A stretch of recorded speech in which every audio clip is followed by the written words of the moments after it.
অবৈধ অভিবাসীদের স্বার্থ রক্ষা করতে গিয়ে ডেমোক্রেটরা দেশের মানুষকে বিপদে ফেলেছেন বলে মন্তব্য করেছেন হাউস স্পিকার মাইক জনসন।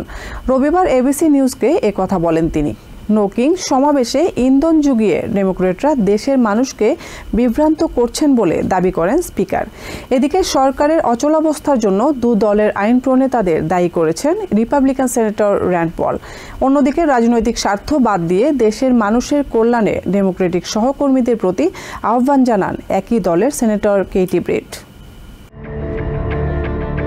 সরকারের অচলাবস্থাকে কেন্দ্র করে ডেমোক্রেটিক আইন প্রণেতারা উদ্ভট রাজনৈতিক খেলায় মেতে উঠেছেন বলে মন্তব্য করেছেন House Speaker Mike Johnson. No kings র্যালিতে ইন্ধন জুগিয়ে ডেমোক্রেটরা দেশের মানুষকে বিভ্রান্ত করছে জানিয়ে তিনি বলেন, প্রেসিডেন্ট ডোনাল্ড ট্রাম্প যদি দেশের রাজা হতেন তবে মানুষকে অচলাবস্থা দেখতে হতো না। ওবামা প্রশাসনের আমলে সরকারের অচলাবস্থার কথা উল্লেখ করে জনসন বলেন, সে সময় ন্যাশনাল মল সহ সব পার্কে জমায়েত নিষিদ্ধ করেছিল তৎকালীন প্রশাসন।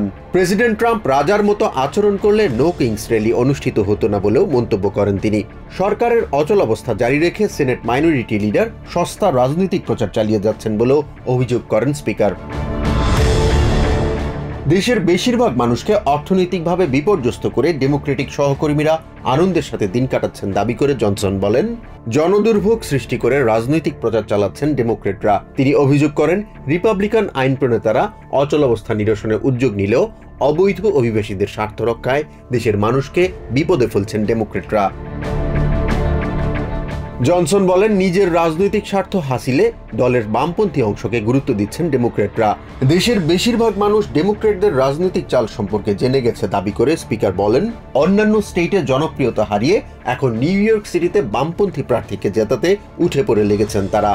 এদিকে সরকারের অচলাবস্থা টানা তৃতীয় সপ্তাহে গড়ালেও কোনো ধরনের সমঝোতায় আসতে ব্যর্থ হওয়ায় দুই দলেরই আইন প্রণেতাদের দায়ী করেছেন রিপাবলিকান সেনেটর র্যান্ড পল।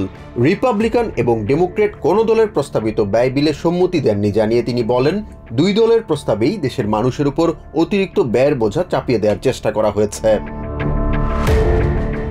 এদিকে ডেমোক্রেটিক আইন প্রণেতাদের অযৌক্তিক দাবির কারণে দেশের সামরিক বাহিনী সহ অন্যান্য ফেডারেল সংস্থার সদস্যরা বিপদে পড়েছেন বলে জানান রিপাবলিকান সেনেটর কেটি ব্রিট। নিজেদের স্বার্থে রাজনীতি না করে দেশের মানুষের কল্যাণ নিয়ে চিন্তা করতে ডেমোক্রেটিক সহকর্মীদের প্রতি আহ্বান জানান তিনি। প্রেসিডেন্ট ট্রাম্পের নেতৃত্বে দেশের অর্থনীতি আবারও ঘুরে দাঁড়িয়েছে দাবি করে সেনেটর ব্রিট বলেন, দেশকে পেছনে টেনে নেয়ার চক্রান্তের বিরুদ্ধে রিপাবলিকানরা ঐক্যবদ্ধ। দেশের স্বাস্থ্যসেবা সহ অন্যান্য খাতের উন্নয়নে ট্রাম্পের ভূমিকা ভুলে গিয়ে ডেমোক্রেটরা বিভ্রান্তি ছড়াচ্ছেন বলেও অভিযোগ করেন তিনি। জাহান মিথুন, TVN 24 নিউজ ডেস্ক।